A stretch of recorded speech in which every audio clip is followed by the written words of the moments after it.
when you look at your dog food label, and you get past the major ingredients that are the grain or the meats, the beef pulp or the other fiber, the major minerals like calcium, etc.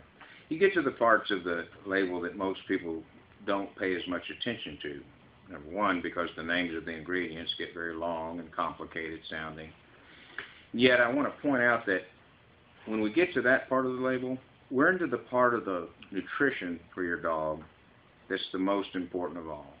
The high technology, extremely important part of the nutritional package in the dog food product. At Kumpi, what was decided is that the very best technology dog food, regardless of cost, was to be formulated. That was the marching orders, certainly that I was given. And Evie Serpa, the president of the company, after I asked her several times, said she meant that. And that was unusual to hear. Most people do care about cost. She said, well, isn't the very best product going to be the cheapest to feed ultimately because it's healthier, etc.? I said, yes, it is, but you still have to sell it. She said, that's what I want to do. And so, 10 years ago or a little more, we put together a product that's been improved a couple of times, slightly, but basically the same as it started. And I want to focus on those ingredients that are those longer names and are those more technical ingredients that aren't talked about as much. We have a special premix made, and the word premix simply means a group of different ingredients, smaller ingredients usually, that are used at 1 pound per ton or 3 pounds per ton, etc. Smaller levels that are premixed together in a product that then is placed into the pet food with the major ingredients while it's being manufactured. It's a process of making the premix that's done at a specialized premix plant with extreme quality control factors being used. For instance, on the vitamins, which has been a big source of controversy, using vitamins that might come from China, etc. And China does produce most of the vitamins that are used in the world today. But there are sources of all the major vitamins that are not from China. They're harder to get, they're more expensive. But from the United States to Europe, there are sources of vitamins that you can buy that aren't China sourced. Those are the vitamins we use in our premix, the Kumpi premix. The Kumpi premix also contains prebiotics, which is a word that means nutrients from special ingredients like yeast culture that basically act as a food for the living digestive bacteria that's already in the digestive system. So the living digestive bacteria already there are fed these prebiotics, which makes those living digestive bacteria proliferate, in other words, multiply and activate, become way more active than they otherwise would have. So they digest a great deal more. They're more active.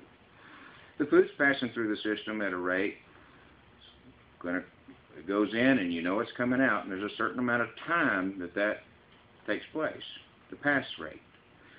During that time is the only digestive opportunity that you've got to convert the money you paid for that nutrients in that dog food to become digested and to be absorbed by the dog, making it useful to the dog, versus being excreted out through the feces, having wasted your money if that happens. So we wanted the most digestibility of the nutrients we could get.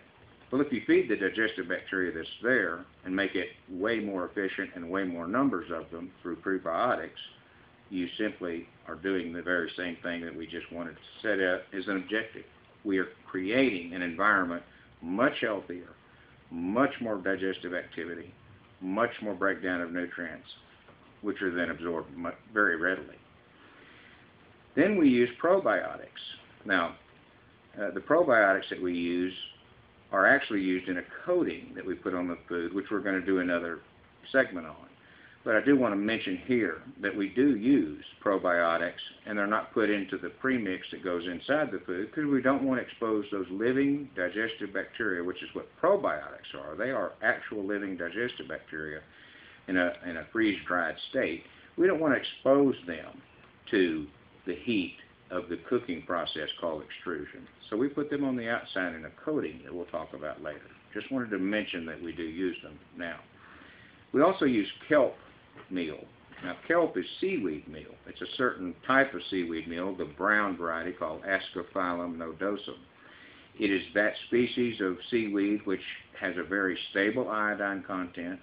It's harvested off the coast of Nova Scotia and some off the coast of Iceland. It's pristine, clear, clean waters. The reason you put seaweed meal in a dog food at a certain rate is because it contains natural iodine. It contains natural trace minerals that are absorbed by the seaweed plant and become part of the seaweed cells itself, the cell walls of those plants. Those are called sequestered minerals, and they are easily absorbed and digested.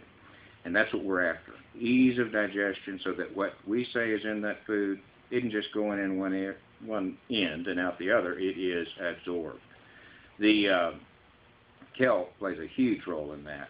Kelp also has been shown in some other animals, other mammals, to help keep the body temperature a little bit lower, especially in hot weather. That's very healthy. It's just very healthy for an animal to be able to regulate its body temperature a little bit lower in very hot weather. And kelp has definitely shown in a true scientific study that it can do that in mammals. The minerals that go into an animal's diet are probably the most complex and yet most important micronutrient or premix item that go into a dog food. So trace minerals like zinc, manganese, iron, cobalt, selenium are extremely important as far as what role they play in the health of your dog. They play a very, very huge role in the production of hormones. Your dog produces its own hormones with its endocrine system. It uses some of these minerals like the copper, the zinc, etc., to produce some of these hormones. And if they don't have enough of these minerals in their bloodstream available for that endocrine gland to produce that hormone, that endocrine gland can't produce any more of that hormone. So minerals, it's easy to put them in food. It's very hard to get them absorbed. Why is that? Well, because most minerals are metal. Zinc's metal. Copper's metal. And those metals are bonded to each other in large clusters of the metal because they're magnets, they're ions. They have a magnetic charge naturally. That's just the way the chemical makeup is of that metal. So they're grabbing hold of each other and other things in compounds like sulfur, iron sulfate, copper sulfate, or oxides, oxygen, etc., carbonates, carbon. They're giant molecules. They're big clusters.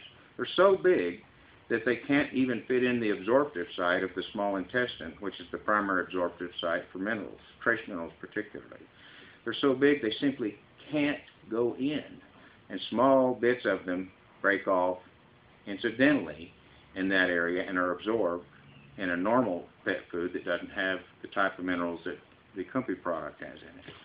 What we use is a chelate, a patented metal amino acid chelate trace mineral, which is one ion of the metal, not a large group of them, one small tiny ion that is bonded to two amino acids, which are proteins, like we discussed in another segment, molecules.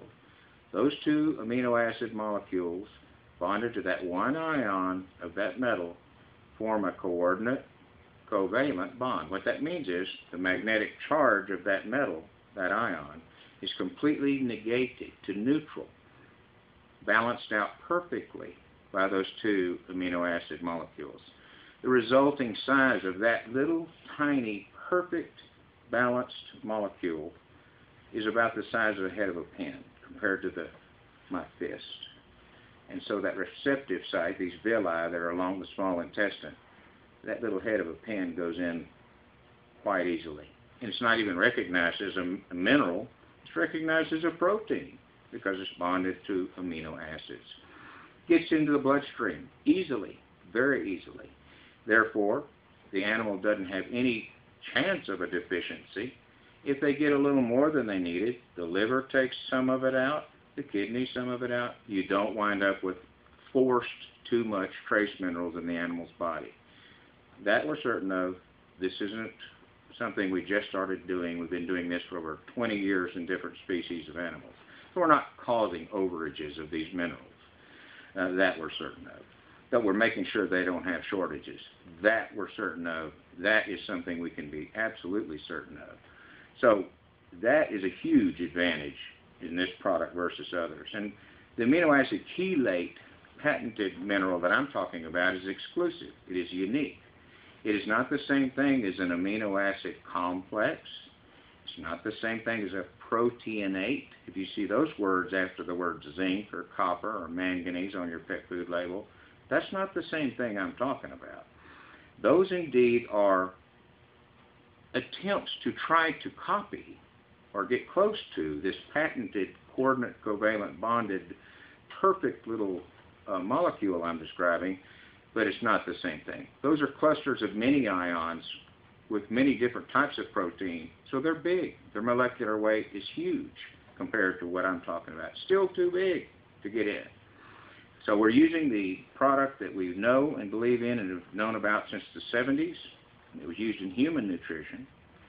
And we are making sure that a digestible form of that mineral is in Kumpi products at an appropriate, safe, but significant level. That means hormone production takes place readily. You're not going to have shortages, not from a mineral deficiency. You're certainly not going to have a nutrient problem causing that. Let's talk about selenium for a minute. Recently, in the last couple of years, the FDA has approved the use of organic selenium in dog food. Organic selenium is also selenium that's been grown in yeast, in the presence of yeast, and therefore the yeast cells absorb the selenium mineral into those cells themselves, the yeast cells, and therefore the yeast cells become extremely enriched in selenium. They digested it and made the selenium part of their cell. That's then dried. That product is then a very, very rich organic source of selenium. Selenium is a very important antioxidant, very important for anti-cancer. It is a hugely important mineral in nutrition. Those of you that studied nutrition at all know that. This is an organic form of it. Many, many, many other companies do not use this.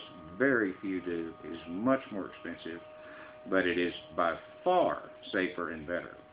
So organic amino acid chelates, copper, zinc, manganese, etc. Organic selenium in that premix. Vitamin sources that are not from China. Prebiotics.